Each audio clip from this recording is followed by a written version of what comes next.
Good afternoon. My name is Ken and I'll be an instructor for today.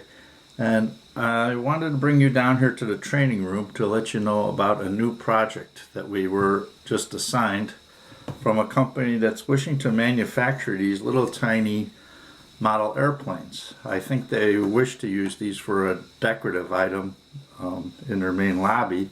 Not really sure the reason for them, but it's a fairly simple design.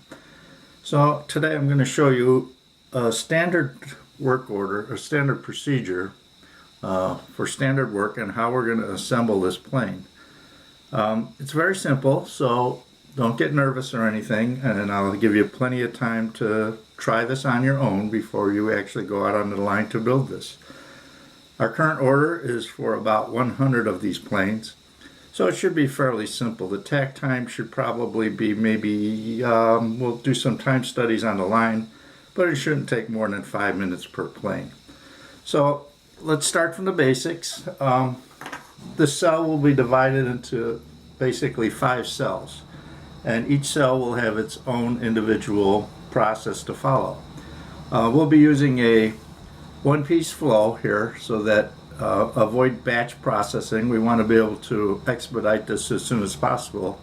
So each of the 5 cells will have their own responsibility for certain aspects of the plane. So let's start with production cell number 1, and work instructions or visual aids have been supplied to your cells as well, so you have a good reference to go by. So with cell number 1, the process is fairly simple. We have 3 bins here, which are the 3 components that will be required to fabricate these planes. Each of them are labeled, and there's a Kanban listed on each stating how many parts are required for this build. So let's start this build with assembly number 1, which is fairly simple. Assembly number 1 will require two 16-pin blocks.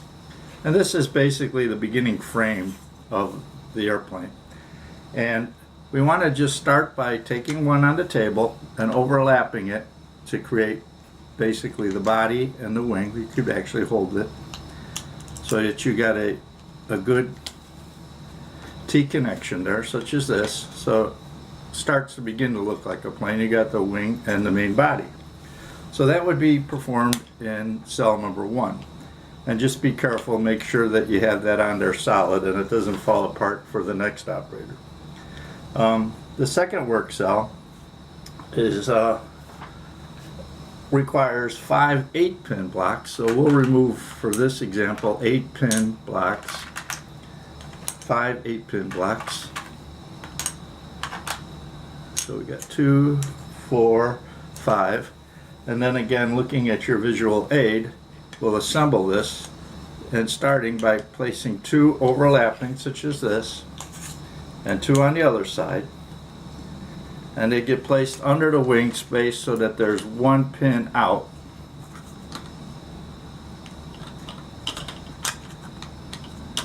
There, and then 1 will attach to the very front of the plane, as you can see right here, which will create the forward section.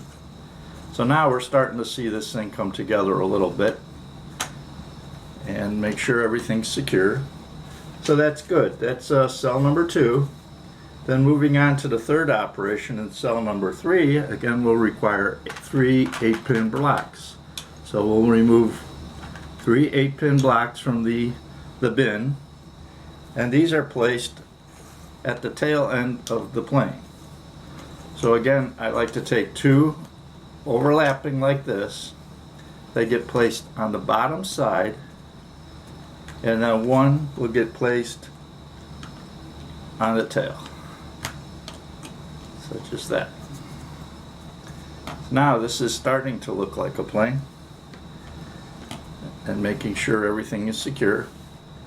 Then to the following cell, which is cell number 4, it requires 6 4-pin blocks. So I'll remove that from the bin labeled 4-pin blocks, excuse me. We'll take out the required quantity.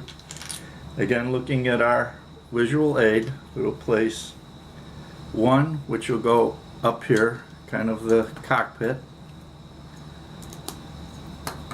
One will get placed on the back side. One becomes the tail.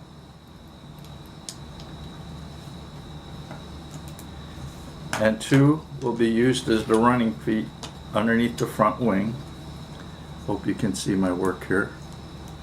Here and here.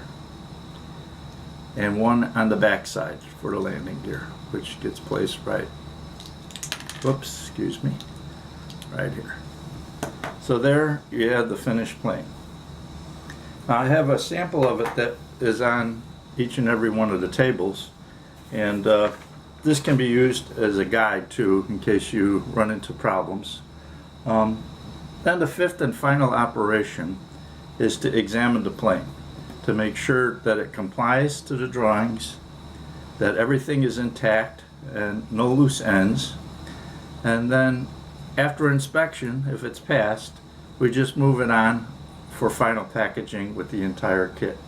So it's basically a very simple operation, and we shouldn't have too much trouble with this. But if you find any trouble with this, I'll give you a chance right now to try it out, practice this a little bit before we actually go online and start to build these. And if you run any problems, I'll probably come back in about 15 minutes and follow up with you just to make sure we're good to go on this. So take some time, work on this, review these work instructions and visual aids to just make sure you're good with this operation, and good luck, and we'll get these done today for our customer. Thank you.